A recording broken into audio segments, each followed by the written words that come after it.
మొట్టమొదటి అధ్యాయం ఇస్కాన్ మ్యాంగ్లూర్ వారి 18 రోజుల గీతా క్లాస్లో మొదటి రోజు అందరికీ స్వాగతం. సో ముందుగా కొన్ని విషయాలు చూసి భగవద్గీతలోకి వెళ్దాము.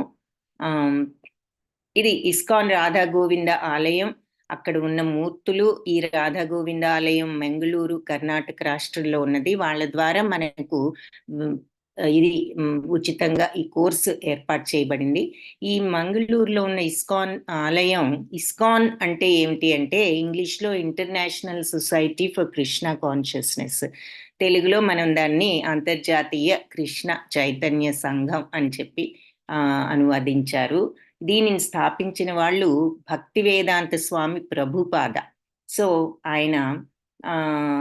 ఆయన బోధనల ఆధారంగా మరి భగవద్గీత ఆధారంగా 66 జూలైలో ఈ సంస్థను ఆయన స్థాపించటం జరిగింది. ఈ భక్తి వేదాంత స్వామి ప్రభుపాద అనే ఆయన బెంగాల్ రాష్ట్రంలో పుట్టారు. ఆయన చిన్నప్పటి నుంచి ఒక వైష్ణవ కుటుంబంలో జన్మించారు. చిన్నప్పటి నుంచి ఆ వైష్ణవ సాంప్రదాయంతో పెరగడం, ఆ తర్వాత ఆయన తన గురువు గారు అయినటువంటి సరస్వతి అని చెప్పేసి ఆయన్ని గురువుగా తీసుకుని, ఆ తర్వాత ఆయన ఆదేశానుసారం మరి బ్యాక్ టు గాడ్ హెడ్ అని ఒక మ్యాగజైన్ని స్థాపించి, ఆ తర్వాత ఎన్నో పుస్తకాలు, ఇది బ్యాక్ టు గాడ్ హెడ్ అనే మ్యాగజైన్. ఆ తర్వాత గురువు గారి యొక్క ఆదేశం ప్రకారం ఆయన అమెరికా దేశం వెళ్ళి అక్కడ పాశ్చాత్య దేశాల వాళ్ళందరికీ కూడా భగవంతుని గురించిన విషయాలు, భగవంతుని గురించిన ఎరుక తెలియపరచాలి అనే ఉద్దేశంతో ఆయన 1965లో వెళ్ళడం జరిగింది. వెళ్ళి అక్కడ ఇస్కాన్ని స్థాపించారు.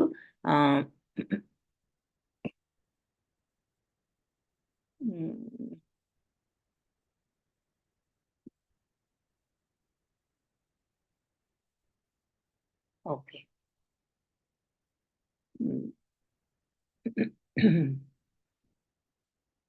ఆ తర్వాత ఎన్నో పుస్తకాలు కూడా ఇక్కడ వ్రాయడం జరిగింది. ఈ భగవద్గీత మనం ఫాలో అయ్యేది కూడా సంస్కృతంలో నుంచి ప్రభుపాద అనువదించడం, దానిని మళ్ళీ తెలుగులోకి కొంతమంది అనువదించడం జరిగింది. సో ఆయన అంతేకాకుండా భాగవతము, ఇంకా ఎన్నో పుస్తకాలు, చైతన్య చరితామృతం, ఇవన్నీ కూడా ఆత్మ సాక్షాత్కారాన్ని గురించి, భక్తి రసామృతం, ఇవన్నీ కూడా వ్రాయడం, ఎన్నో పుస్తకాలు రాశారు. అవన్నీ మనకి ఇక్కడ చూపిస్తున్నారు. సో ఈ గురు పరంపర, ఈ ఇస్కాన్ గురు పరంపర ఏమిటి అంటే మొట్టమొదట స్థాపించినది ప్రభుపాద. ఆ తర్వాత ప్రస్తుతం జయపతాక స్వామి ఆయన మాయాపూర్, కలకత్తాలోని మాయాపూర్లో ఇస్కాన్ హెడ్ క్వార్టర్స్ ఉన్నది, అక్కడ ఉన్నారు ఈ జయపతాక స్వామి. ఆ తర్వాత ఇస్కాన్ మ్యాంగ్లూర్ ప్రెసిడెంట్ మన నామనిష్టదాస్ ప్రభుజీ. వీరు ఇప్పుడు మనకు ఉచితంగా ఈ కోర్సును అరేంజ్ చేసి ఈ క్లాసెస్ ఏర్పాటు చేసినది ఈ నామనిష్టదాస్ ప్రభుజీ. తర్వాత తెలుగు విభాగానికి అధిపతి, టెంపుల్ యొక్క వైస్ ప్రెసిడెంట్ ఇక్కడ శ్రీ వాసాంగన దాస్ ప్రభుజీ వీరు. సో ఇది ప్రస్తుతం ఈ ఆలయానికి ఉన్న గురు పరంపర. సో ఇక్కడ భగవద్గీత గురించి చదవబోతున్నాం కాబట్టి భగవద్గీత ఎక్కడి నుంచి ప్రారంభమైంది ఏమిటి అని కొంత ఇంట్రడక్షన్ చూద్దాము అనుకుంటే, భగవద్గీత వ్యాసుడు రచించిన మహాభారత ఇతిహాసంలో ఒక ఉపాఖ్యానం, ఒక part. Hare Krishna Kalyani Mataji, Hare Krishna Mataji, Hare Krishna Kalyani Mataji, Kalyani Mataji, Hare Krishna Mataji, Hare Krishna Mataji. Attendance sheet chat box లో పోస్ట్ చేస్తారా మాతాజీ? అది మన రోజు చేస్తాను మాతాజీ. అది ఏంటంటే క్లాస్ స్టార్ట్ అయిన ఫ్యూ మినిట్స్ కి మళ్ళీ మధ్యలో ఒకసారి, అంటే లేట్ గా ఎవరైనా జాయిన్ అయితే వాళ్ళకి కనిపించదు కాబట్టి ఇంకొకసారి చేస్తాను. 2 times చేస్తాను, 2-3 times. ఓకే మా, 2 times చేద్దాము, సరిపోదు. హరే కృష్ణ మాతాజీ, ధన్యవాదాలు. సో అందరూ మాతాజీ అటెండెన్స్ షీట్ పోస్ట్ చేస్తారు చాట్ బాక్స్లో. ఇప్పుడు దయచేసి మీరు క్లాస్ ముగించే లోపు అది కాపీ, అది ఫిలప్ అన్నా చేయండి, లేదంటే ఆ లింక్ కాపీ చేసి ఉంచుకోండి. క్లాస్ అయిన వెంటనే మీరు ఫిలప్ చేయాలి. దీనికి అటెండెన్స్ తీసుకుంటున్నాము. సో అందరూ దయచేసి అటెండెన్స్ షీట్ ఫిలప్ చేయండి. హరే కృష్ణ. సో ఈ భగవద్గీత వ్యాసుడు రచించిన మహాభారతంలో ఒక భాగం. సో 6వ పర్వం. ఈ భారతంలో 18 పర్వాలు ఉన్నాయి మొత్తం. సో మొదటి 2 పర్వాలు మరి 2 పర్వాలు తర్వాత మొత్తం 18 పర్వాస్ ఉన్నాయి. 18 పర్వాల్లో 6వ పర్వం భీష్మ పర్వం. ఇందులో 25వ అధ్యాయంలో నుంచి 42వ అధ్యాయం వరకు 18 అధ్యాయాలుగా భగవద్గీత పొందుపరచబడింది. సో మొత్తం 18 చాప్టర్స్ ఉన్నాయన్నమాట ఈ భగవద్గీతలో. సో మాతాజీ అటెండెన్స్ పోస్ట్ చేయగానే దయచేసి అందరూ అది తీసుకోండి. సో ఈ భగవద్గీత 6వ భీష్మ పర్వం అన్నమాట. 6వ పర్వం పేరు. 18 పర్వాల్లో 6వ పర్వం పేరు భీష్మ పర్వం. అందులో కూడా 25వ అధ్యాయం నుంచి 42వ అధ్యాయం వరకు 18 చాప్టర్స్ అన్నమాట భగవద్గీత. మొత్తం 18 అధ్యాయాలు. సో ఈ భగవద్గీత మరి వేద జ్ఞానసారం, ముఖ్యమైన ఉపనిషత్తులలో, అంటే దీన్ని కూడా గీతోపనిషత్తు అంటాం. కాబట్టి గీతోపనిషత్తు అని కూడా దీనికి పేరు ప్రసిద్ధి చెందింది. మరి వ్యాసుడు ఈ మహాభారత కథను, వ్యాస మహర్షి శిష్యుడు వైశంపాయన ముని అనేటటువంటి వ్యాస మహర్షి శిష్యుడు ఉన్నారు. ఈ వైశంపాయన ముని జనమేజయ మహారాజుకు వినిపించాడు. జనమేజయ మహారాజు ఎవరు అంటే పరీక్షిత్ మహారాజు కుమారుడు. పరీక్షిత్ ఎవరు? అభిమన్యుడి కుమారుడు. అభిమన్యుడు అర్జునుడి కుమారుడు. ఇది మీ అందరికీ తెలిసే ఉంటుంది.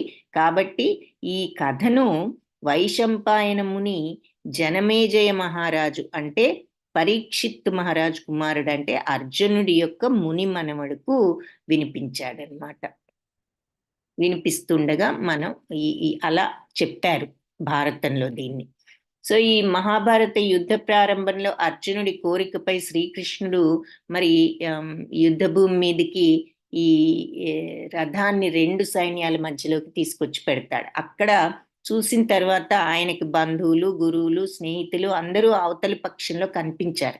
సో రాజ్యం కోసం వాళ్ళని చంపడం ఏమిటి, ఇది నిష్ప్రయోజనం అనిపించి అర్జునుడు శ్రీకృష్ణుడితో నా కర్తవ్యం ఏమిటి అని చెప్పి అడిగాడు. అలా అర్జునుడికి శ్రీకృష్ణ భగవానుడికి మధ్య జరిగినటువంటి సంవాదమే ఈ భగవద్గీత. అయితే ధృతరాష్ట్రుడు ఎవరు అంటే మరి పాండురాజు యొక్క అన్నగారు, దుర్యోధనుడి యొక్క తండ్రి, కౌరవుల తండ్రి, పాండవులకు పెద్దనాన్న. ఆయన కార్యదర్శి, వీళ్ళిద్దరు, ఆయన కార్యదర్శి రథసారథి సంజయుడు అని ఉన్నాడు. ఆ సంజయుడు ఆయన గొప్ప వ్యాస భక్తుడు, కృష్ణ భక్తుడు కూడాను.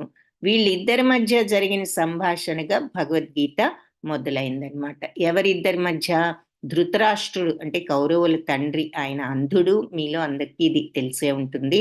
ఈ ధృతరాష్ట్రుడు అంధుడు కాబట్టే పాండురాజు ఆయనే అన్ని చూసుకుని ఈ సామ్రాజ్యాన్ని పెంచడం జరిగింది. ఆయన మరణానంతరం తర్వాత మరి ఇక ఆయన రాజ్యాన్ని రాజ్యాభిషేకం టైంకి మరి కొంత రాజ్యం వాళ్ళకు కూడా ఇవ్వాలి కదా అనే ఉద్దేశంతో ఇది ప్రారంభమైంది.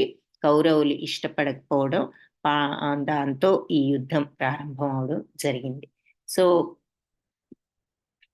ఈ ధృతరాష్ట్రుడు, రాజు అయినటువంటి ధృతరాష్ట్రుడు, ఆయన కౌరవుల తండ్రి, అంధుడు. ఆయన అక్కడ అంతఃపురంలోనే ఉన్నారు.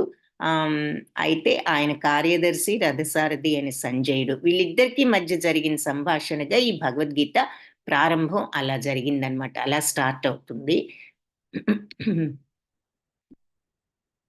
అయితే ఈ భగవద్గీతలో మొత్తం 18 అధ్యాయాలు ఉన్నాయి. ఒక్కొక్క అధ్యాయానికి కూడా ఒక్కొక్క యోగం అని పేరు పెట్టారు. సో మొదటి 6 కర్మయోగము. 18 అధ్యాయాల్లో కూడా ఏం చేశారంటే ఫస్ట్ 6 అధ్యాయాల్ని కర్మయోగంగా విభజించారు. నెక్స్ట్ 6 అధ్యాయాలు, మధ్యలో ఉన్న 6 భక్తి యోగం, చివరి 6 జ్ఞానయోగం. సో మొట్టమొదటి 6 కర్మయోగం. వాటి ఏమేమి ఉన్నాయి అంటే ఆ కర్మయోగంలో అధ్యాయాలు, మొదటిది మనం ఇప్పుడు చూడబోయేది అర్జున విషాద యోగం, రెండవది సాంఖ్యయోగం, మూడవది కర్మయోగం, జ్ఞానయోగం, కర్మ సన్యాస యోగం, ఆత్మ సంయమ యోగం. ఈ 6 కూడా కర్మయోగం అని చెప్పారు, మొదటి 6. తర్వాత 6 జ్ఞాన విజ్ఞాన యోగము, అక్షర పరబ్రహ్మ యోగము, రాజవిద్య రాజగుహ్య యోగం, విభూతి యోగం, విశ్వరూప సందర్శన యోగం, భక్తి యోగం. ఇవన్నీ కూడా భక్తి యోగం అని చెప్పేసి పార్ట్ 2.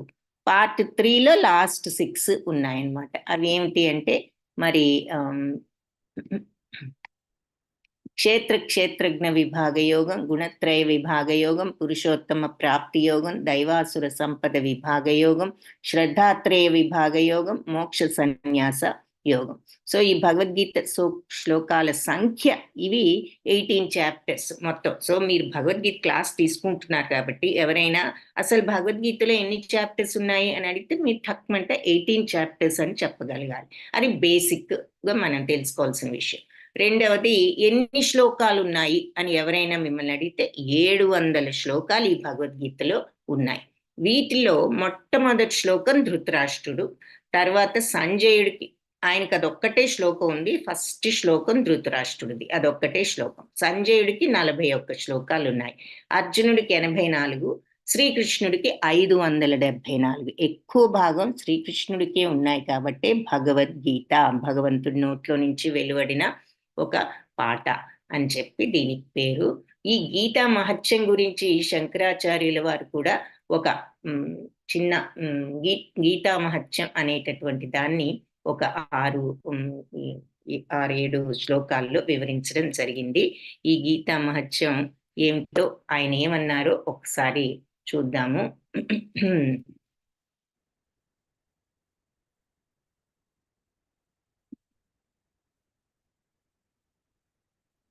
ఓకే,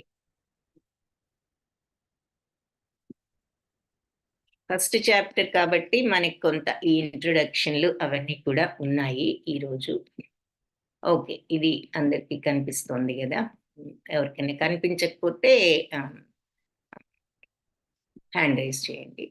సో గీతా మహత్యం. అథ గీతా మహాత్మ్యం గీతా శాస్త్రం ఇదం పుణ్యం యా పఠేత్ పుమాన్ విష్ణుపదం అవాప్నోతి భయాశోకాదివత్. సో గీతాశాస్త్రం ఇదం పుణ్యం ఎప్పటేత్ ప్రయతా పుమాన్. ఈ గీతాశాస్త్రం ఎంతో పుణ్యమైనటువంటిది. ఎప్పటేత్, ఎవరైతే దీన్ని చదువుతారో వాళ్ళు విష్ణుపదం అవాప్నోతి, వాళ్లకు విష్ణు పాదాలు దగ్గర స్థానం ఉంటుంది. భయశోకాది వర్జిత, భయం నుండి శోకం నుంచి విముక్తులవుతారు. ఎవరైతే ఈ గీతాన్ని, ఈ భగవద్గీతని భక్తితో చదువుతారో ఇది అన్ని శుభాలకు, అంటే అన్ని శుభాలు అంటే ఇక్కడ మనం ఏదో ప్రాపంచిక శుభాలని కాదు, కానీ మనం పొందవలసినటువంటి మంచి లక్షణాలు కానీ, మనకి విముక్తిని చెందేటటువంటి లక్షణాలను కానీ ప్రసాదించే ఈ భగవద్గీత మరి దానిని భక్తితో చదివిన వాళ్ళకి భగవంతుడి యొక్క పాదాల దగ్గర మనకు ఆ విష్ణుపదం అవాప్నోతి, ఆయన పాదాల దగ్గర స్థానం లభిస్తుంది. అలాగే భయం నుంచి శోకం నుంచి విముక్తులు అవుతారు.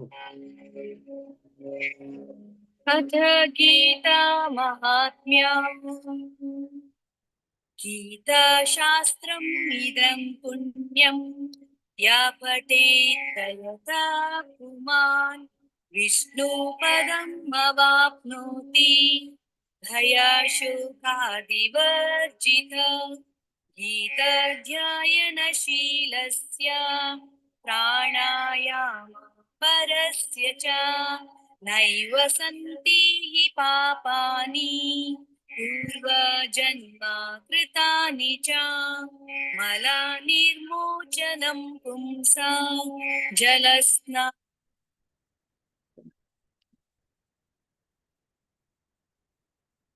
సో గీతాధ్యాన ఎవరైతే ఈ గీతాన్ని చదువుతారో ప్రాణాయామ పరస్యచ అంటే సిన్సియర్గా చదివిన వాళ్ళు నైవశాంతి పాపాని పూర్వజన్మ కృతానిచ వీళ్ళ పూర్వజన్మ పాపాలన్నీ కూడా కడిగివేయబడతాయి అని చెప్తున్నారు. ఈ గీతని ఎవరైతే శ్రద్ధతో చదువుతారో భగవద్ అనుగ్రహంతో వాళ్లకు పూర్వజన్మ పాపాలన్నీ కూడా కడిగివేయబడతాయి. మల నిర్మోచనం పుంసా జలస్నానం దినే దినే సహృద్గి. సో మనం తాంబసి స్నానం సంసార మలనాశనం. సో మనం ఒంటి మీద ఉన్నటువంటి మురికిని కడుక్కోవడానికి వదిలించుకోవడానికి ఏ రకంగా అయితే స్నానం ఉపయోగపడుతుందో అలాగే సంసారంలో ఉన్న ఈ దోషాలు ఈ కల్మషాలను వదిలించుకోవాలంటే గీతామృత స్నానం మనకు సహకరిస్తుంది అని చెప్తున్నాను. గీత సుగీత కర్తవ్యం కిమ్మన్యే శాస్త్రవిస్తరి యా స్వయం పద్మనాభస్య ముఖా పద్మాదినిశ్రుత.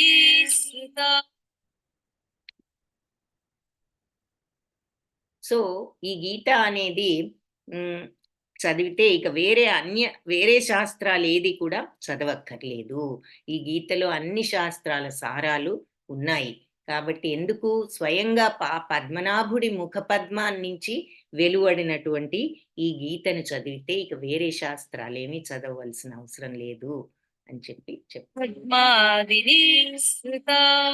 భారతామృత సర్వస్వం విష్ణోర్వక్త్ర ద్వినిశ్రుతం గీతా గంగోదకం పీత్వా పునర్జన్మ న విద్యతే సర్వోపనిషదో గావో దుగ్ధా గోపాలనందనా పార్థో వత్స సుధీర్భోక్తా దుగ్ధం గీతామృతం మహా ఏకం శాస్త్రం.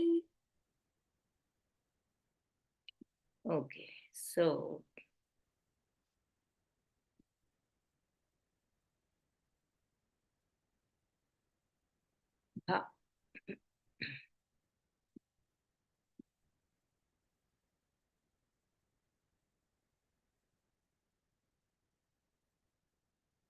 భగవంతుడి నోటి నుండి వెలువడినటువంటి ఈ గీతా గంగోదకాన్ని గనక మనం త్రాగినట్లయితే పునర్జన్మ అనేది ఉండదు. సో ఇంతకు ముందు శ్లోకంలో పాపాలన్నీ కడిగివేయబడతాయి ఆ భగవద్ అనుగ్రహంతో, విష్ణుపదం మనకు ప్రాప్తిస్తుంది, మరి వైకుంఠ ప్రాప్తి జరుగుతుంది, ఆ తర్వాత పునర్జన్మ అనేది ఉండదు ఈ గీతా గంగోదకాన్ని తీసుకుంటే. జనన మరణ చక్రం నుంచి బయటపడి మోక్షం వస్తుంది అని చెప్పి సర్వస్వం విష్ణోర్వక్త్ర ద్వినిశ్రుతం గీతా గంగోదకం పీత్వా పునర్జన్మ న విద్యతే. సర్వోపనిషదో గావో సర్వోపనిషదో గావో దుగ్ధా గోపాలనందనా పార్థో వత్స సుధీర్భోక్తా దుగ్ధం గీతామృతం మహా. సర్వోపనిషదో గావో అంటే అన్ని ఉపనిషత్తులు కూడా ఒక గోవు అయినట్లయితే గోపాలనందనుడు అంటే శ్రీకృష్ణుడు ఆ పాలు దూడ ఆ గోవు నుంచి పాలు తీసేవాడు. అంటే ఏమిటంటే ఇక్కడ ఉపనిషత్తులన్నీ కూడా గోవు అంటే ఏమిటి దాని అర్థం? ఉపనిషత్ సారం అంతా కూడా ఒక చోట ఉన్నది, ఒక గోవులో ఉన్నది అని మనం అనుకుంటే దాని నుంచి ఆ పాలు తీయడం అంటే ఆ ఉపనిషత్ సారాన్నంతా కూడా తీయడం. సో భగవంతుడు ఉపనిషత్తులన్నీ ఒక గోవు అనుకుంటే ఇక్కడ శ్రీకృష్ణుడు ఆ ఉపనిషత్ సారాన్ని తీసి పార్థోవత్స సుధీర్భోక్త కాబట్టి పార్థుడు అంటే అర్జునుడు ఆయనకు తర్వాత మరి భక్తులందరికీ కూడా ఒక అర్జునుడికి చెప్పినా కూడా మన భక్తులందరూ చదివిన వాళ్ళందరికీ కూడా ఈ యొక్క ఉపనిషత్ సారాన్ని స్వీకరించే వాళ్ళు ఎవరు అంటే పార్థుడు, అది చదివిన భక్తులందరూ. దుగ్ధం గీతామృతం మహత్. ఈ గీతామృతాన్ని వీళ్ళంతా కూడా గ్రోలేవాళ్ళు ఎవరంటే భక్తులు వీళ్ళంతా కూడా అని చెప్పి ఇక్కడ ఈ శ్లోకంలో చెప్తున్నారు. సో ఉపనిషత్తులన్నీ ఒక గోవు, దాని నుంచి పాలు తీసేవాడు శ్రీకృష్ణుడు, మరి త్రాగేవాళ్ళు ఒక పార్థుడే కాదు, మిగిలిన చదువు అంత భక్తితో చదివేవాళ్ళు అని చెప్పి చెప్తున్నారు. అంటే దాని అర్థం ఏమిటి అంటే ఈ ఉపనిషత్ సారాన్నంతా కూడా భగవంతుడు ఈ గీత రూపంలో అందిస్తున్నారు. ఒక అర్జునుడికి చెప్తున్నారు అనుకుంటున్నాము, కానీ ఈ చదివి అర్థం భక్తితో చదివి అర్థం చేసుకుని ప్రతి వాళ్లకు కూడా ఈ ఉపనిషత్ సారాన్ని ఆయన అందిస్తున్నారు అని ఈ శ్లోకానికి గీతామృతం మహా ఏకం శాస్త్రం దేవకీ పుత్ర గీతం ఏకో దేవో దేవకీ పుత్ర ఏవా ఏకో మంత్రస్తస్య నామాని యాని కర్మాప్యేకం తస్య దేవస్య సేవా. సో ఏకం శాస్త్రం దేవకీ పుత్ర గీతం, ఒకే ఒక శాస్త్రం మనకు అవసరమైనది ఏమిటంటే ఈ దేవకీ పుత్రుడైన శ్రీకృష్ణుడి నోటి నుండి వెలువడిన ఈ గీతం. ఈ భగవద్గీత ఒక్కటి చదివితే సర్వవేద శాస్త్రాలన్నీ కూడా ఇందులో ఉన్నాయి. ఏకో దేవో దేవకీ పుత్ర ఏవ, ఒకే ఒక్క దైవం కావలసింది ఎవరు అంటే దేవకీ పుత్రుడైన ఈ శ్రీకృష్ణుడు. ఏకో మంత్రస్తస్య నామాని యాని, ఒకే ఒక మంత్రం మనకు అవసరమైన మంత్రం ఏమిటి అంటే ఈ భగవంతుడి యొక్క నామము. కర్మాపి ఏకం, ఒకే ఒక పని మనం చేయవలసింది ఏమిటి అంటే తస్య దేవస్య సేవ, ఆ భగవంతుడి యొక్క సేవ. కాబట్టి మనకి కావలసిన శాస్త్రం ఈ దేవకీ పుత్రుడి నోటి నుండి వెలువడిన ఈ గీతం ఒక్కటే. అలాగే ఒకే ఒక దైవం దేవకీ పుత్రుడే, ఒకే ఒక మంత్రం మనకు అవసరమైంది ఆయన నామం. మరి మనం చేయవలసిన ఒకే ఒక కర్మ, పని, కర్మ అంటే పని, యాక్షన్. తస్య దేవస్య సేవ, ఆ భగవంతుడి యొక్క సేవ అని దీని యొక్క అర్థం. ఇది గీత మహత్యం అని చెప్పేసి శంకరాచార్యుల వారు రాసినటువంటి ఒక శ్లోక మాలిక. ఇప్పుడు మనం భగవద్గీత మళ్ళీ దానిలో కంటిన్యూ అవుదాం. ఇక్కడ ఆ గీతా మహత్యాల్లో 1-2 శ్లోకాలు ఇక్కడ చూస్తున్నాము. ఒకే ఒక పవిత్ర గ్రంథం అవసరం, అది భగవంతుడితో స్వయంగా ఉపదేశితమైన భగవద్గీత. ఏకో దేవో దేవకీ పుత్ర ఏవ, ఒకే ఒక ప్రభువు మనం ఆరాధించవలసింది దేవకీ పుత్రుడైన శ్రీకృష్ణ భగవానుడు. ఏకో మంత్ర తస్య నామాని యాని, ఒకే ఒక మంత్రం మనం చెప్పుకోవాల్సింది ఆయన యొక్క నామం. కర్మాప్యేకం, ఒకే ఒక పని చేయవలసింది ఏమిటి అంటే ఆ భగవత్ సేవ అని చెప్పి లాస్ట్ శ్లోకం. సో ఫస్ట్ది అర్జున విషాద యోగం. ప్రతి అధ్యాయానికి యోగం అనే పేరు ఉందని చెప్పుకున్నాం. సో యోగము అంటే ఏమిటి అర్థము? కనెక్షన్ విత్ గాడ్, భగవంతుడితో ఆ సంబంధాన్ని పెట్టుకోవటం. ప్రశ్నలు ఏదైనా ఉన్నా క్లాస్ అయిన వెంటనే చూద్దాము, ఎక్స్ప్లెనేషన్ అయిన తర్వాత అప్పుడు ప్రశ్నలు చూద్దాము.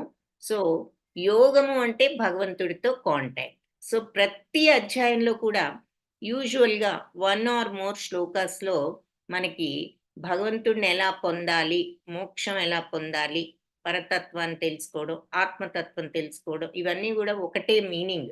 సో ఎలా ఈ స్టేజ్కి రావచ్చు అనేది యూజువల్గా ప్రతి అధ్యాయంలో కూడా ఉంటుంది. 1 or more శ్లోకాల్లో నువ్వు ఈ రకంగా చేస్తే నన్ను చేరుకుంటావు, ఈ రకంగా చేస్తే నీకు మోక్షం వస్తుంది, ఈ రకంగా చేస్తే నీకు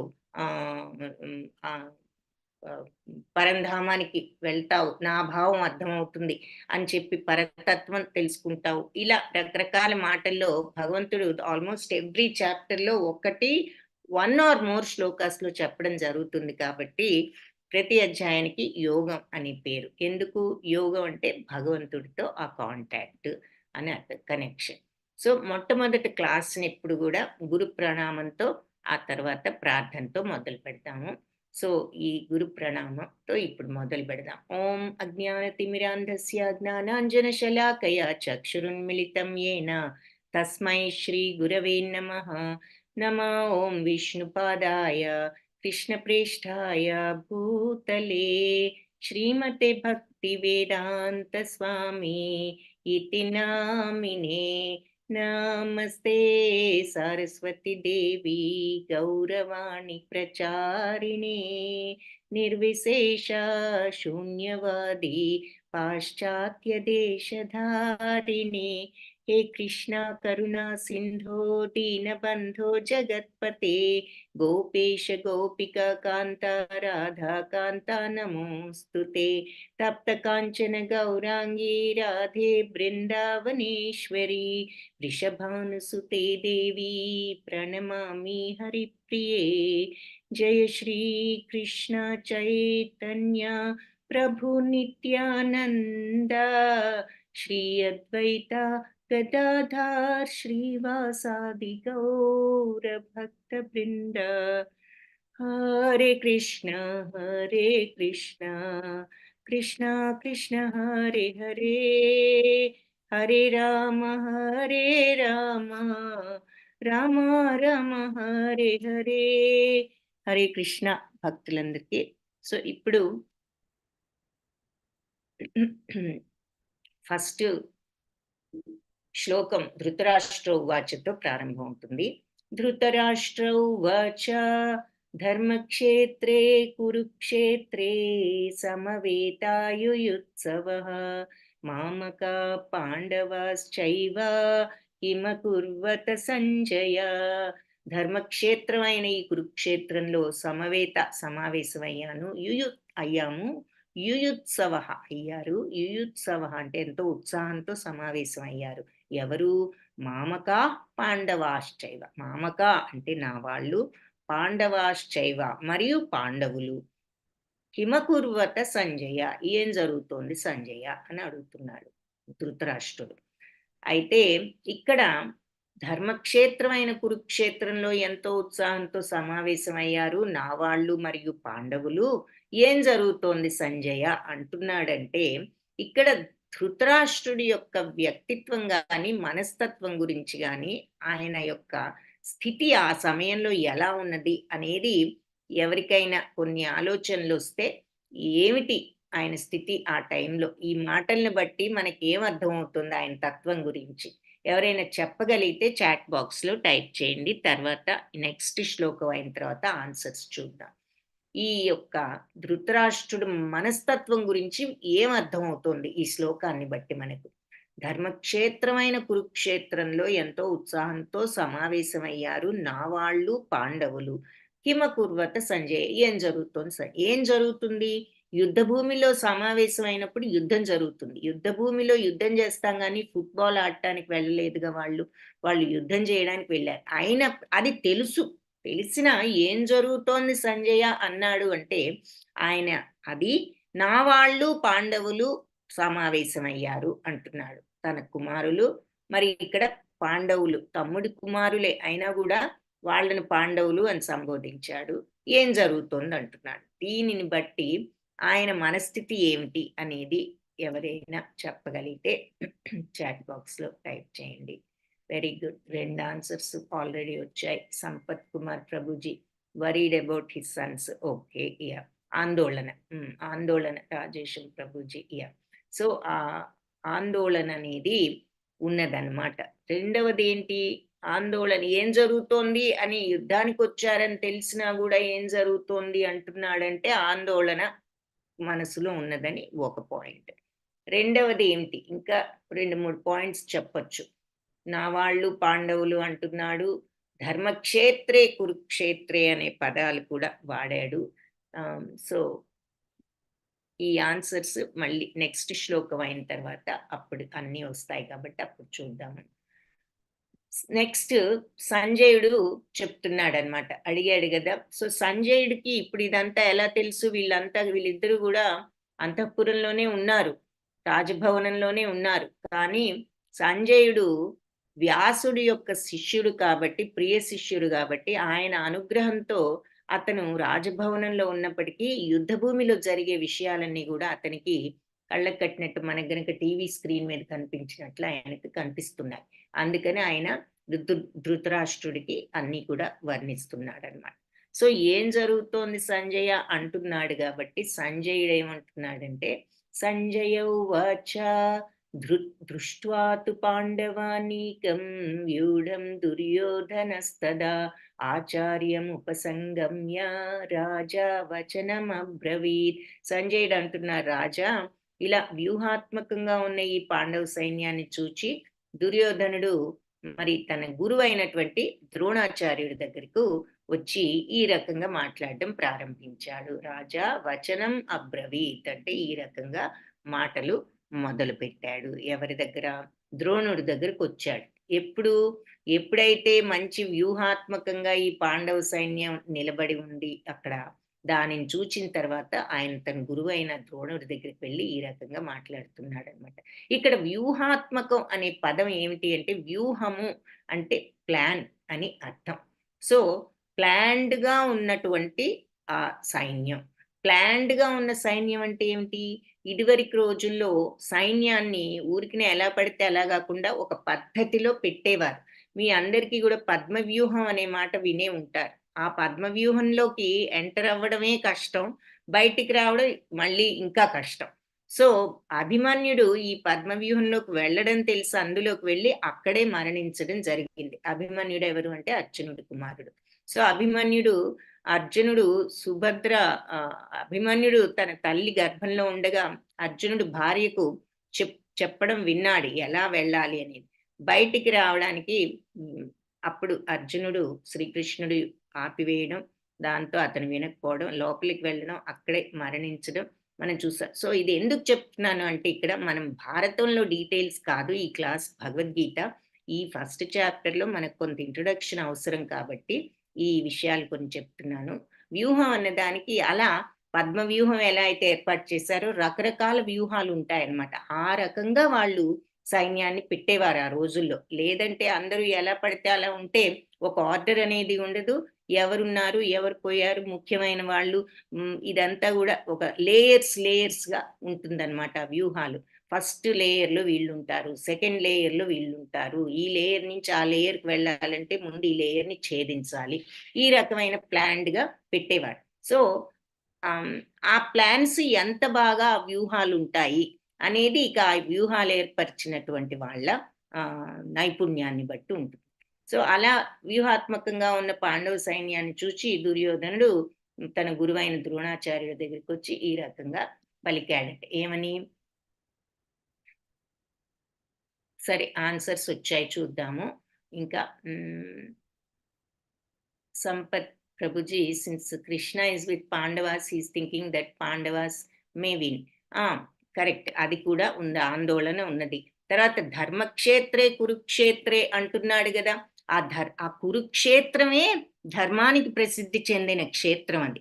కాబట్టి అక్కడ ధర్మం గెలుస్తుంది అనే విషయం కూడా ఆయనకు మనసులో తెలుసు. కాబట్టి అది కూడా ఆలోచన, భగవంతుడు వాళ్ళ ప్రక్కన ఉన్నాడు అనేటటువంటి ఆలోచన, ఆ తర్వాత అది ఉన్నాయి. Correct. Sivaleela Mataji showing his partiality, correct, very good. మామక పాండవాస్ చైవ, నా వాళ్ళు పాండవులు అంటున్నాడు. మరి తమ్ముడు పిల్లలే అయినప్పటికీ, తండ్రి లేనప్పటికీ తన యొక్క స్వార్థ బుద్ధి ఇక్కడ మనకు కనిపిస్తోంది. అలాగే Umakant Prabhuji, despite he knowing that lord Krishna is the ultimate, అది ఆయనకి వెరీ గుడ్. ఆయనకి మనసులో తెలుసు ఆయన శ్రీకృష్ణుడు దైవం అని. అయినప్పటికీ కూడా మరి ఆ పుత్రవాత్సల్యంతో ఆయనకు అంటే శారీరక అంధత్వమే కాకుండా మానసికంగా కూడా ఆయనకు ఆ పొరలు కమ్మివేసి ఆ పుత్రవాత్సల్యంతో ఆయన తన యొక్క సంతానానికి న్యాయం అన్యాయం విషయం చెప్పలేకపోయాడు. అది తప్పు అనేది చెప్పలేకపోయాడు. అది very good. Allowed his son to do all kinds of atrocities. Dhritarashtra also knows that Krishna is always with Pandavas, meaning God is with Pandavas, but still he didn't stop his side. Very good, correct. So అన్ని answers వచ్చాయి. Very good, excellent. ధన్యవాదాలు అందరికీ. So ఈ రకమైన అన్ని తెలిసి కూడా పాపం ఆపలేని ఆసక్తుడు అవ్వచ్చు, స్వార్థపరుడు అవ్వచ్చు, మనం ఏదైనా పేరు పెట్టొచ్చు, బట్ విషయం అది.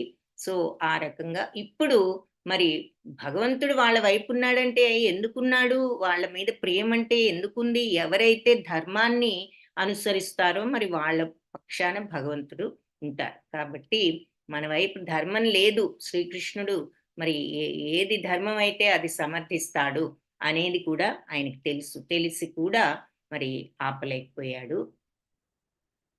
అక్కడ ధృతరాష్ట్రుడి యొక్క మెంటాలిటీ పరిస్థితి మనకు అర్థమవుతుంది. సో ఇక్కడ ఇప్పుడు దుర్యోధనుడు వచ్చి ఈ వ్యూహాత్మకంగా ఉన్న పాండవ సైన్యాన్ని చూసి ద్రోణాచార్యుడి దగ్గరికి వెళ్ళి ఇలా మాట్లాడడం ప్రారంభించాడట. ఏమంటున్నాడు?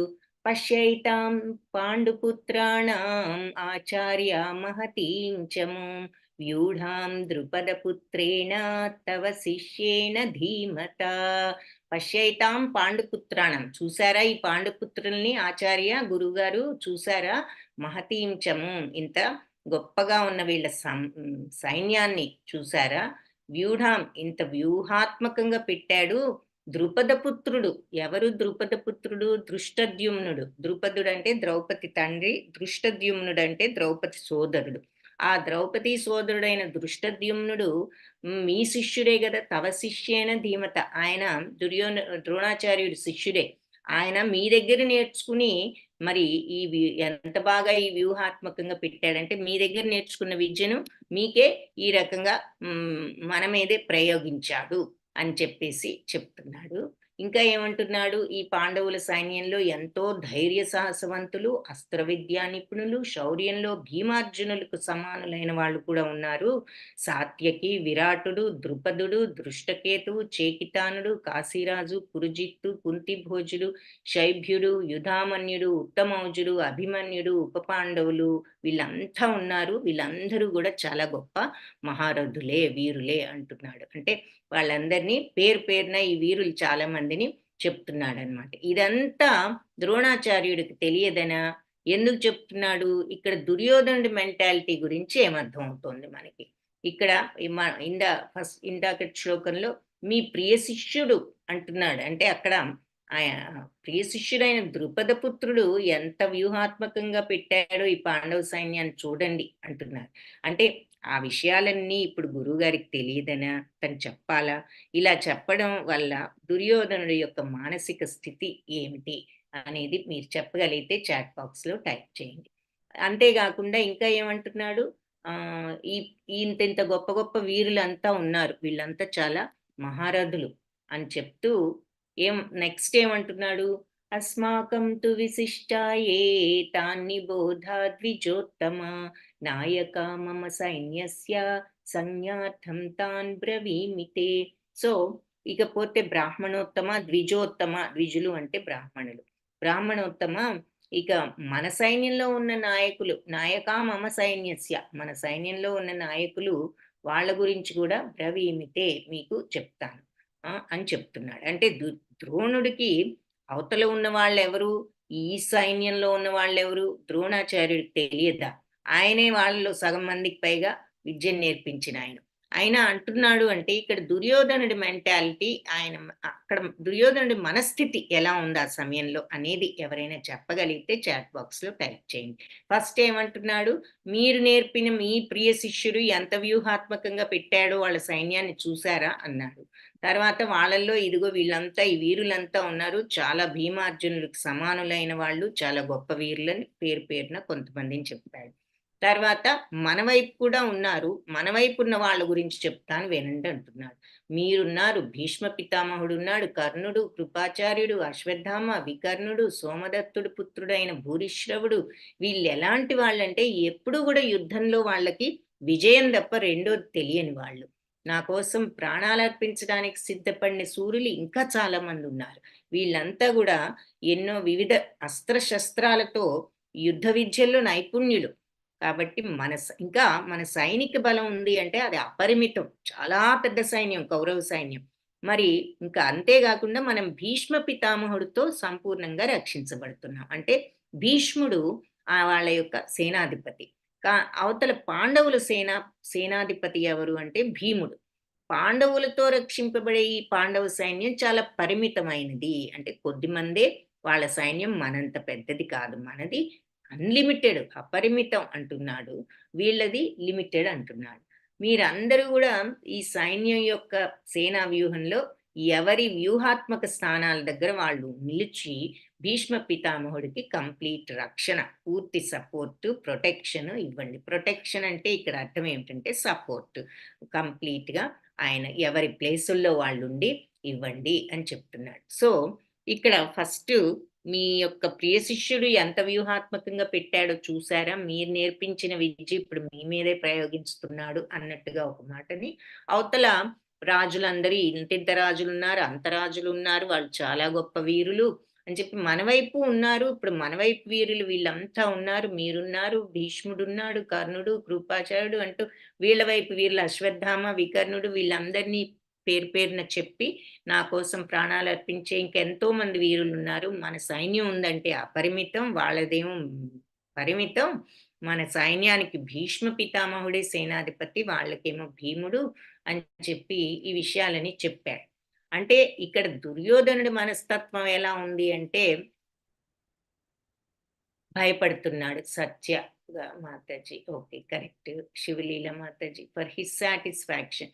సాటిస్ఫాక్షన్ అంటే తనను తను సంతృప్తి పరచుకోవడానికి. ఎందుకు సంతృప్తి పరుచుకుంటున్నాడు అంటే తను ఆందోళన పడుతున్నాడు, భయపడుతున్నాడు ఒక రకంగా కొంత దుర్యోధనుడు కూడా. సో సమాధాన పరుచుకుంటున్నాడు అనమాట. నాకు ఉన్నారు వీరులు, వాళ్ళకే కాదు అని మళ్ళీ చెప్పుకుంటున్నాడు, మీరందరూ ఉన్నారు అని. For Satya Duryodhana is afraid of Pandavas. అంటే జనరల్ గా ఈ పాండవ సైన్యాన్ని చూసి ఇంతమంది వీరులు ఉన్నారే వీళ్ళ పక్కన, ఇది అంత తీసివేయవలసిన విషయం కాదు అనే భయం కొంత ఏర్పడింది. కాకపోతే మళ్ళీ వెంటనే సమాధానపరుచుకుని, మీరు భీష్ముడు, ఇంత గొప్ప గొప్ప కర్ణుడు, కృపుడు, అశ్వత్థామ ఇంతమంది ఉన్నారు మనకు, మరి పెద్ద సైన్యం ఉంది మనకు, కాబట్టి భీష్ముడే మన యొక్క సేనాధిపతి, వాళ్ళ సైన్యం చిన్నది అని తనకు తనే మళ్ళీ చెప్పుకుంటూ మళ్ళీ రాజుగారిలాగా చిన్న ఆజ్ఞ కూడా ఇచ్చాడు. మీరంతా ఎవరి వ్యూహాల్లో వాళ్ళు మీ ప్లేసుల్లో మీరుండి భీష్మ పితామహుడికి పూర్తి సపోర్టు ఇవ్వండి అని చెప్పాడు. సో దుర్యోధనుడి యొక్క ఆ రాజనీతి కూడా కనిపిస్తోంది. తర్వాత మరి మొట్టమొదటిగా అతను ఆ హేళన, మీ శిష్యుడు మీ ప్రియ శిష్యుడు అన్న మాటతో మీరు అక్కడ శిష్య వాత్సల్యంతో పార్షియాలిటీ వద్దు అనే మాట కూడా ఒకటి సునిశ్చితంగా ఆయనకు గుర్తు చేశాడనమాట దుర్యోధనుడు. సో అందరూ ఎవరి స్థానాల్లో వాళ్ళు ఉండండి అని చెప్పినప్పుడు ఈ కురువంశ మహాపరాక్రమవంతుడు, ఈ వృద్ధ పితామహుడు అయిన భీష్ముడు మరి దుర్యోధనుడి యొక్క ఆందోళన చూసి ఆయనకు కొంచెం ఉత్సాహం కలిగే విధంగా సింహగర్జన లాంటి ధ్వని కలిగించే తన శంఖాన్ని పెద్ద శబ్దంతో పూరించాడనమాట. యూజువల్గా యుద్ధ ప్రారంభ సమయంలో దీన్ని వీళ్ళంతా కూడా పూరిస్తూ ఉంటారు. సో అలా తన శంఖాన్ని పెద్ద శబ్దంతో పూరించడం జరిగింది. ఆ తర్వాత శంఖాలు, మరి వాయిద్యాలు, భేరులు, శృంగాలు అన్నీ కూడా ఒక్కసారిగా మ్రోగింపబడ్డాయి. ఆ సంఘటిత ధ్వని మిక్కిలి భయంకరంగా ఉన్నది అని చెప్తున్నారు. సో వీటన్నిటితో ఉంది కాబట్టి ఆ ధ్వని కూడా మిక్కిలి భయంకరంగా ఉన్నది. తతశ్వేతైర్హయైర్యుక్తే మహతి స్యందనే స్థితౌ మాధవ పాండవశ్చైవ దివ్యౌ శంఖౌ ప్రదధ్మతు. సో ఆ తర్వాత శ్వేతైర్హయైరుక్తై అంటే తెల్లని గుర్రాలున్న ఆ రథాలతో ఉన్న మహతి అంటే రథం, దాంట్లో స్థితౌ కూర్చుని మాధవుడు పాండవుడు తెల్లని గుర్రాలతో లాగబడుతున్న ఆ రథంలో కూర్చుని మాధవుడు శ్రీకృష్ణుడు, పాండవుడు అంటే ఇక్కడ అర్జునుడు, వీళ్ళిద్దరు కూడా దివ్యౌ శంఖౌ ప్రదధ్మతు వాళ్ళ దివ్య శంఖాలను పూరించారట. ఏమిటి వాళ్ళ శంఖాలు? శ్రీకృష్ణుడిది పాంచజన్యం, అర్జునుడిది దేవదత్తం. ఆ తర్వాత భీముడు పౌండ్రకాన్ని ఊదారు, ధర్మరాజేమో అనంత విజయాన్ని, నకుల సహదేవులు సుఘోషమణి పుష్పకాలనే వాళ్ళ శంఖాలను పూరించారు. సో కాశీరాజు, శిఖండి, దృష్టద్యుమ్నుడు, విరాటుడు, సాత్యకి, ద్రుపదుడు, ఉపపాండవులు, అభిమన్యుడు వీళ్ళంతా కూడా వాళ్ళ వాళ్ళ శంఖాలను పూరించారు. సఘోషోధార్తరాష్ట్రాణం హృదయాని వ్యదారయత్ నభశ్చ పృథివీం చైవ తుములోభ్యనునాదయన్. సో ఈ ఘోష, ఈ శంఖాలన్నిటి ఘోష కూడా వీళ్ళు పూరించేసరికి ధృతరాష్ట్రుల హృదయాలన్నీ, ధార్తరాష్ట్రాణం అంటే ధృతరాష్ట్ర పుత్రుల యొక్క హృదయాలన్నీ కూడా వ్యదారయత్ చాలా భయపడ్డాయి, వ్యధ చెందాయట. నభశ్చ పృథివీం చైవ అంటే ఆకాశము భూమి ఆకాశాలను దద్దరిల్లేటట్లుగా ఉన్న ఈ శబ్దాలన్నీ కూడా ధృతరాష్ట్ర కుమారుల హృదయాలను వ్యధ చెందేటట్లు చేశాయి అని చెప్తున్నారు. ఇక్కడ చిత్రంలో మనకి 2 సైన్యాలు కనిపిస్తున్నాయి. సో అర్జునుడు ఈ యుద్ధ ప్రారంభ సమయంలో అడుగుతాడనమాట, ఒకసారి మధ్యలోకి తీసుకువెళ్ళి, అంటే ముందుకు తీసుకువెళ్ళు, పెట్టు, ఎవరెవరితో యుద్ధం చేయాలో ఒకసారి చూద్దాము అని. సో అది ఇక్కడ చూపిస్తున్నారు. అధవ్యవస్థితాన్ దృష్ట్వా ధార్తరాష్ట్రాన్ కపిధ్వజః ప్రవృత్తే శస్త్ర సంపాతే ధనుర్యుద్యమ్య పాండవః ఋషికేశం తదా వాక్యం ఇదమాహ మహీపతే. సో రాజా, అప్పుడు పాండురాజు అయినటువంటి అర్జునుడు జెండాపై హనుమంతుడి చిహ్నం ఉన్నది. సో ఈ రథం ఇచ్చింది ఎవరు అంటే అగ్నిదేవుడు. మరి కాండవవాన అప్పుడు అగ్నిదేవుడు ఆయన యొక్క కృతజ్ఞతగా అర్జునుడికి ఈ రథాన్ని ప్రసాదించాడు. ఆ జెండాపై కపిరాజు అంటే హనుమంతుడు ఉన్నాడనమాట. జెండా అది కూడా విజయాన్ని సూచిస్తోంది. జెండాపై హనుమంతుడి చిహ్నం కలిగి ఉన్న రథంలో కూర్చుని గాంధీవాన్ని ఎత్తిపెట్టాడట. ఎత్తిపెట్టి యుద్ధానికి రెడీ అయ్యి సన్నద్ధుడై దుర్యోధనాదులందరినీ చూసి శ్రీకృష్ణుడితో ఇలా అన్నాడు. మనకి ఇక్కడ కనిపిస్తుంది. రెడీగా గాంధీవాన్ని ఎక్కుపెట్టి శ్రీకృష్ణుడితో ఏమంటున్నాడు? అర్జున ఉవాచ సేనయోరుభయోర్मध्ये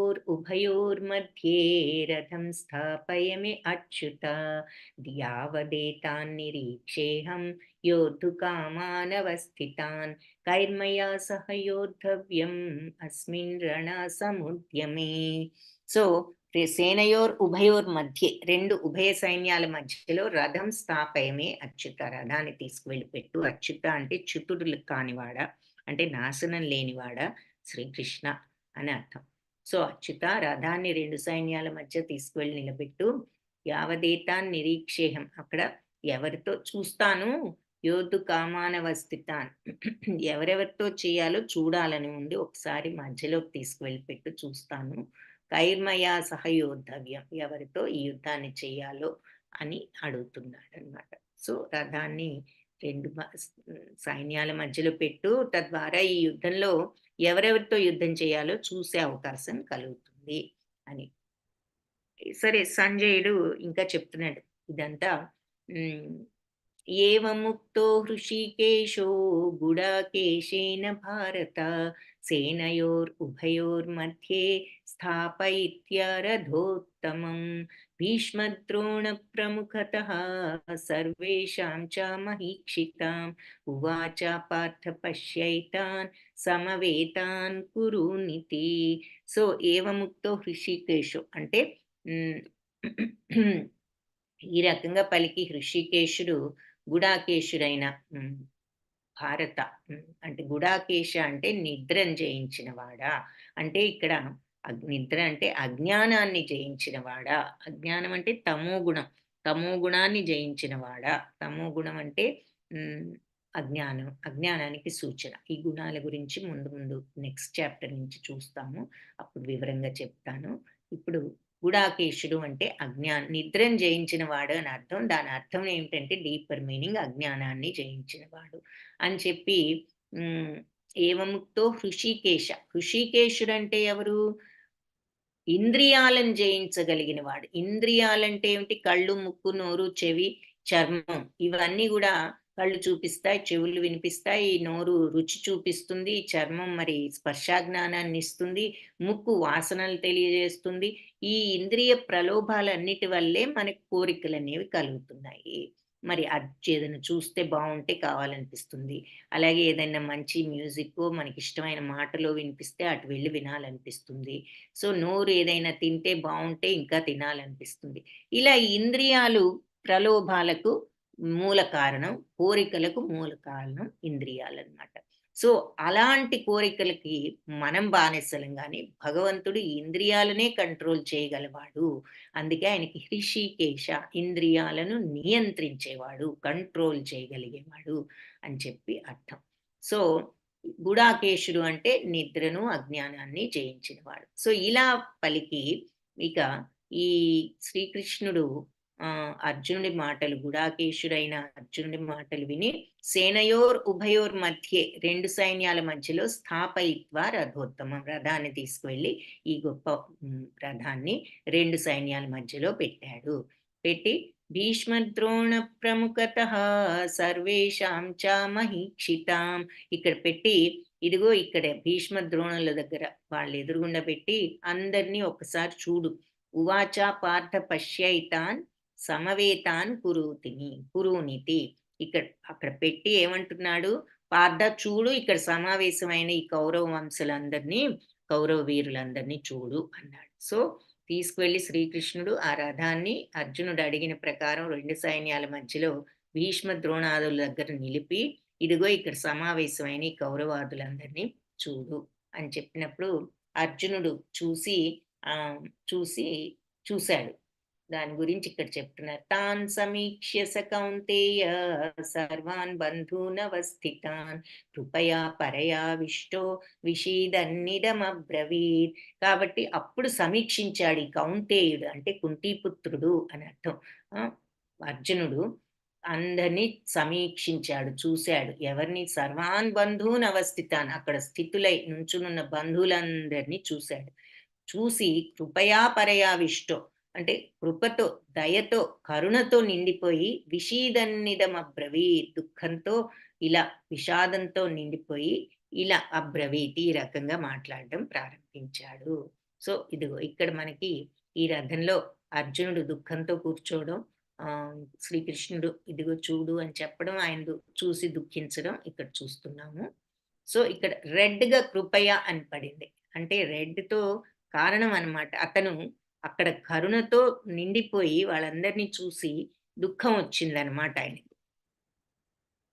దుఃఖం వచ్చి అంటున్నాడు అర్జునుడు ఏమని, కృష్ణ యుద్ధాసక్తులై ఎదురుగుండా ఉన్న ఈ నా యొక్క అంటే ఆ దయ, కరుణ వచ్చిందని చెప్పుకున్నాం కదా, ఆ యుద్ధాసక్తులతో ఎదురుగుండా ఉన్న నా యొక్క ఈ బంధువులను చూడగానే ఇక నాకు అవయవాలన్నీ కూడా తడబడుతున్నాయి, నోరు ఎండిపోతుంది, శరీరం గగుర్పాటు చెందుతోంది, నా గాంధీవం కూడా నా చేతిలోంచి జారిపోతుంది, దేహం ఏమో మండిపోతుంది, నిలబడే శక్తి లేకుండా నా మనస్సు కూడా తల్లడిల్లిపోతుంది అని చెప్తూ తను ఏ స్థితికి ఆ బంధువులను చూడగానే అలా అయిపోయాడనమాట. అప్పుడు వీళ్ళనా నేను చంపేది అనేది అప్పుడు తెలిసి నేను తన యొక్క స్థితి ఇలా ఉంది, నోరెండిపోయి అవయవాలు తడబడి శరీరం కంపిస్తూ గాంధీవం జారిపోతుంది, దేహం మండిపోతుంది, నిలబడే శక్తి లేదు, మనస్సు. మరి చూశాడు తాతగారిని, తన గురువు గారిని, వీళ్ళందరినీ.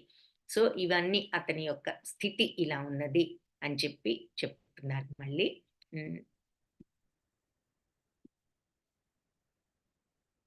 అటెండెన్స్ ఫామ్ మాతాజీ పోస్ట్ చేశారు, దయచేసి మీరు ఫిలప్ చేయండి. అటెండెన్స్ లేకపోతే మీకు అటెండెన్స్ లేని వాళ్ళు అవుతారు, దయచేసి ఫిలప్ చేయండి అందరూ. టైం లేకపోతే ఆ లింక్ కాపీ చేసి పక్కన పెట్టుకుని క్లాస్ అయిన వెంటనే ఫిలప్ చేయండి. వీలైనంత వరకు ఇప్పుడే ఫిలప్ చేయడానికి ప్రయత్నించండి. సో ఈ రకంగా ఉన్నాడు ఆయన వాళ్ళ బంధువులందరినీ చూసి. ఇంకేమంటున్నాడంటే, నచ శ్రేయోను పశ్యామి హత్వా స్వజనమాహవే నకాంక్షే విజయం కృష్ణ నచ రాజ్యం సుఖాని చ. నచ శ్రేయోను పశ్యామి, ఏమి శ్రేయస్సు వస్తుందో నాకు కనపడడం లేదు. హత్వా స్వజనమాహవే, నా స్వజనులందరినీ, నా బంధువులందరినీ చంపిన తర్వాత నాకు వచ్చే మంచి ఏమిటో నాకు అర్థం కావడం లేదు. నకాంక్షే విజయం కృష్ణ, నాకు ఈ విజయం మీద కాంక్ష లేదు, కోరిక లేదు కృష్ణ.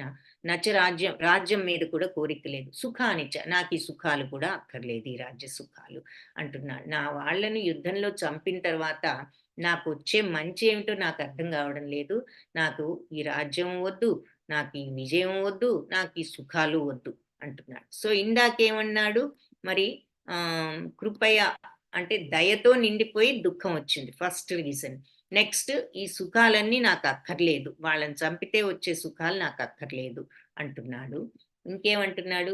పాపమేవాశ్రయేదస్మాన్ హత్వైతాన్ ఆతతాయినః తస్మాన్నార్హా వయం హంతుం ధార్తరాష్ట్రాన్ స్వబాంధవాన్ స్వజనం హి కథం హత్వా సుఖినః శ్యామ మాధవ. సో పాపమే కదా మనకొచ్చేది. వీళ్ళందరినీ చంపిన తర్వాత ఏమిటి వచ్చేది? పాపమే గదా! వీళ్ళందరినీ నేను హ హ హత్ హతమార్చి నా స్వబంధువులైన ధృతరాష్ట్రపుత్రుల్ని హతమార్చిన తర్వాత ఇంక నాకు మిగిలేదేమిటి పాపం గాక? స్వజనులను చంపిన తర్వాత ఇంక సుఖమే ఉంటుంది మాధవ అంటున్నాడనమాట. సో, మూడో కారణం చెప్తున్నాడు. ఇక నేను చేయలేను, యుద్ధం చేయలేనని చెప్తాడు లాస్ట్‌కి. వాటికి కారణాలు ఒక్కొక్కటి మనం ఇక్కడ చూస్తున్నాం అన్నమాట. పాపం. సో, ఫస్ట్‌దేమో అసలు కృప, దయ నిండిపోయింది మనసు. దాంతో దుఃఖం వచ్చింది. ఆ తర్వాత నాకీ సుఖాలేమీ అక్కర్లేదు. వాళ్ళ నా స్వజనాన్ని చంపుకుంటే వచ్చే సుఖాలు నాకక్కర్లేదంటున్నాడు. ఇంకా పైగా పాపమే గదా అసలొచ్చేది. స్వజనాన్ని చంపితే బంధువుల్ని ధృతరాష్ట్రపుత్రులు నా నా యొక్క కజిన్స్ వాళ్ళని చంపితే నాకొచ్చేదేముంది పాపమే గదా! అని మూడో కారణం చెప్పాడు. తర్వాత రాజ్యకాంక్షాపరులైన కౌరవులు వంశనాశనం, మిత్రదోహం ఇవన్నీ వాళ్ళు గ్రహించలేకపోతున్నారు ఈ పాతకాన్ని. కానీ వంశక్షయ జరిగితే దానివల్ల ఎంత దోషం జరుగుతుందో మనకు తెలుసు. కాబట్టి మనమైనా ఆ పాపం నుంచి తప్పించుకోవచ్చు కదా! అంటున్నాడు. అంటే పాపమే వస్తుంది ఇవన్నీను కాబట్టి మనమైనా ఆ పాపం నుంచి తప్పించుకోవచ్చు కదా! అంటూ కులక్షయే ప్రణశ్యంతి కులధర్మాः సనాతనాః ధర్మే నష్టే కులం కృత్స్నం అధర్మోభిభవాచ్యుత కులక్షయే ప్రణశ్యంతి.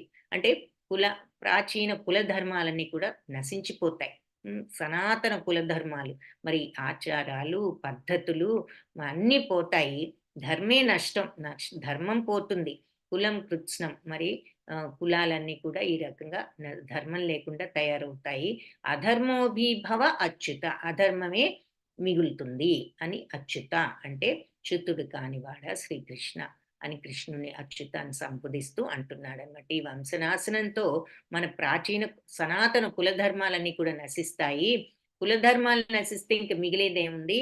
అధర్మమే పెరుగుతుంది, అధర్మమే మిగులుతుంది అంటున్నాడు. సో, అంటే మరి ఈ యుద్ధంలో పెద్దవాళ్ళు పోవచ్చు, తండ్రులు, అన్నలు, మరి ఇంట్లో ఉన్న రెస్పాన్సిబుల్ పర్సన్స్ అందరూ పోతే ఇంక చిన్న పిల్లలకి చెప్పేవాళ్ళెవరుంటారు? కుటుంబాలకి ధర్మ మార్గం సూచించే వాళ్ళు కూడా ఉండరు అని చెప్తున్నాడు. ఇక్కడే మోడర్న్ టైమ్ ఎగ్జాంపుల్స్ చెప్తున్నారు.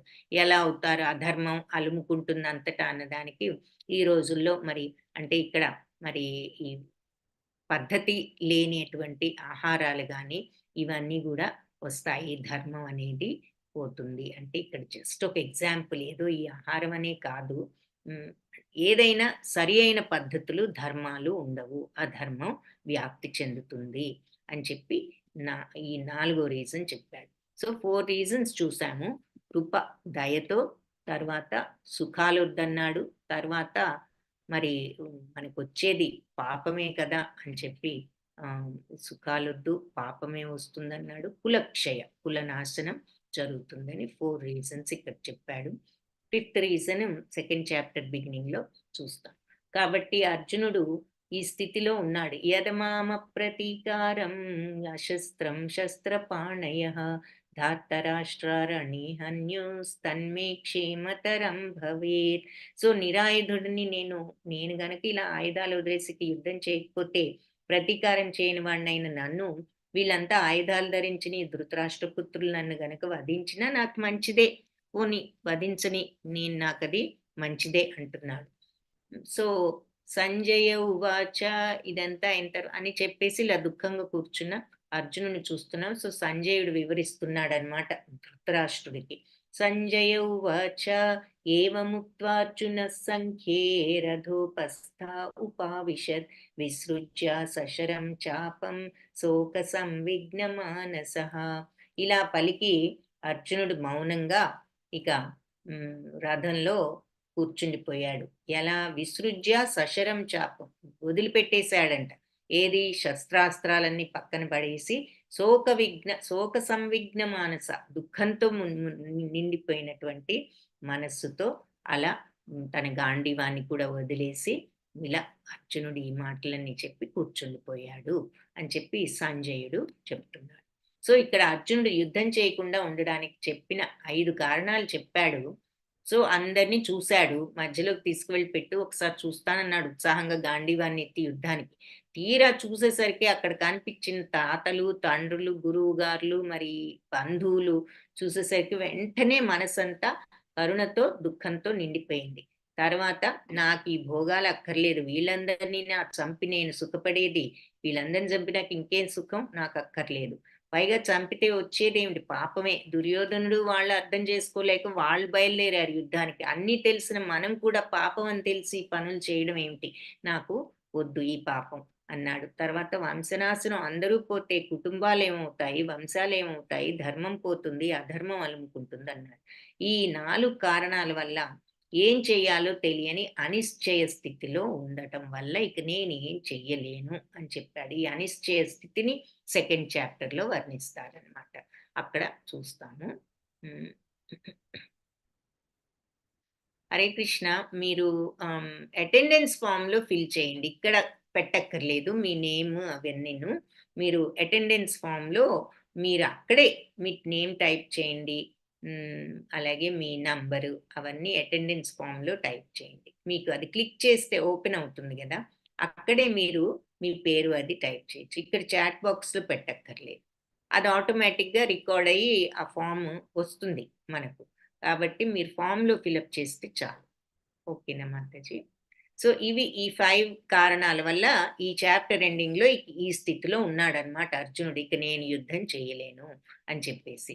సో ఇక్కడ మనం 3 స్థితులు చూసాం. ఒకటి ధృతరాష్ట్రుడు, ఆయన మెంటాలిటీ ఎలా ఉన్నది అనేది చూసాము.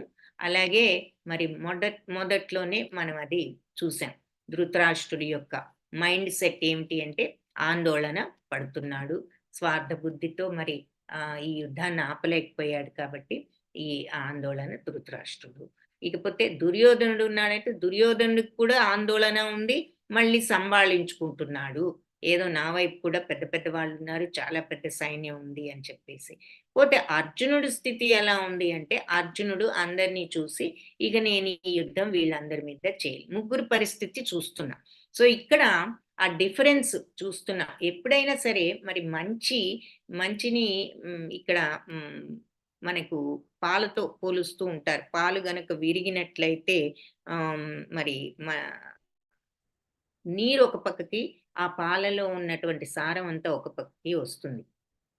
అలాగే మరి ధర్మం ఏదైనా కానీ మనుషులు ఒక వాగ్వివాదంతో ఉన్నప్పుడు ధర్మం ఒక ప్రక్క, అధర్మం ఒక ప్రక్క ఉంటుంది. ఆ ధర్మమే చివరికి నిలుస్తుంది. ఇప్పుడు ఈ నీరును ఈ పాల విరుగుడు చూస్తే పాల విరుగుడు మరి ఉపయోగపడుతుంది, నీరు పారబోస్తాం, ఆ పాల విరుగుడుతో స్వీట్లు, రసగుల్లాలు ఇవన్నీ చేసుకుంటారు. సో చివరకు ఉపయోగపడేది ఆ పార్టీ అంటే ధర్మమే చివరికి అలా గెలుస్తుంది అనే ఒక ఎగ్జాంపుల్ కూడా మనకు చెప్తూ ఉంటారు. తర్వాత మరి ఈ వీళ్ళిద్దరూ గెలవడానికి కూడా ఎన్నో సూచనలు ఉన్నాయి. ఒకటి ధర్మక్షేత్రమైన పాండవులు గెలవడానికి, ధర్మక్షేత్రమైన కురుక్షేత్రం వాళ్ళు అక్కడ ధర్మమే గెలుస్తుంది, పాండవుల పక్షానే ధర్మం ఉన్నది. రెండవది మరి అగ్నిదేవుడిచ్చిన రథం ఎంతో గొప్ప రథం. తర్వాత జెండాపై ఉన్న హనుమంతుడు, కపిరాజు ఆయన, ఆంజనేయుడు ఆయన జెండాపై ఉన్నాడు, అదొక సూచన విజయానికి. ఆ తర్వాత ఆ రోజు ఏకాదశి, ఆ ఏకాదశి అనేది భగవంతుడికి ఎంతో ప్రియమైనటువంటి రోజు. తర్వాత భగవంతుడే వాళ్ళ పక్షాన ఉన్నారు. ఆ తర్వాత భాగ్యదేవత అయిన లక్ష్మీదేవి, ఆవిడ అన్ని సంపదలకు కారణం కాబట్టి ఈ యుద్ధంలో కూడా విజయలక్ష్మిగా ఆవిడ, మరి భగవంతుడు ఎక్కడుంటే ఆవిడ అక్కడే ఉంటుంది కాబట్టి ఆవిడ కూడా వాళ్ళ పక్షానే ఉన్నది. ఈ రకంగా ఈ కారణాలన్నీ కూడా మనకు సూచిస్తున్నాయి ఏమని, వాళ్లకు విజయం సంప్రాప్తిస్తుంది అని చెప్పి. సో ఈ ఫస్ట్ చాప్టర్ ఎండింగ్ లో ఫైనల్ గా అర్జునుడు అనిశ్చయ స్థితిలో ఈ 5 కారణాలతో ఇలా యుద్ధం చేయలేని స్థితిలో ఉండటంతో ఈ చాప్టర్ ఎండ్ అవుతుంది. సో ఈ గీతా పాఠంలో మనం ఏం నేర్చుకున్నాము అంటే, జీవితంలో మనకి ఎలాంటి సందేహాలు కలిగినా ప్రామాణికమైన గురువును గాని, భగవద్గీతను గాని ఆశ్రయించాలి. భగవద్గీతలో మనకు అన్ని రకాల ఆన్సర్స్ కూడా దొరుకుతాయి. సో అని మనం ఇక్కడ నేర్చుకున్నాము. ఇక్కడ ఇంపార్టెంట్ పాయింట్ ఇంకొకటి ఏంటి అంటే, అంటే మన డౌట్స్‌కి ఒక గురువు గాని, భగవద్గీతను గాని ఆశ్రయించాలి అని చెప్పారు. హరే కృష్ణ, హరే కృష్ణ, కృష్ణ కృష్ణ హరే హరే, హరే రామ, రామ రామ హరే హరే, కృష్ణం వందే జగద్గురుం. మరి ఈ ఈ ఈ 18 డేస్ క్లాస్‌లో మనం ఎవ్రీ చాప్టర్‌ని ఒక్కొక్క రోజు ఒక్కొక్క చాప్టర్ చూస్తాం. క్విక్‌గా మీకు 18 డేస్‌లో భగవద్గీత సారం అంతా కూడా ఈ క్లాస్ అయ్యేసరికి మీకు అర్థమవుతుంది. సో, ఫస్ట్ 6 కర్మయోగం అన్నాం. కానీ ఇది ఫస్ట్ చాప్టర్, ఇది ఇంట్రడక్టరీ చాప్టర్ అన్నమాట. ఎలా భగవద్గీత ప్రారంభమైనది అనే దాని మనం కొంత విషయాన్ని తెలుసుకోవాలి కాబట్టి ఈ చాప్టర్‌లో అది ఉన్నది. అర్జున విషాద యోగం అని అందుకే దీనికి పేరు. అర్జునుడు ఇలా అందరిని చూసి దుఃఖమైనటువంటి స్టేట్‌లోకి వెళ్ళాడు కాబట్టి, దుఃఖిస్తున్నాడు కాబట్టి అర్జున విషాద యోగం.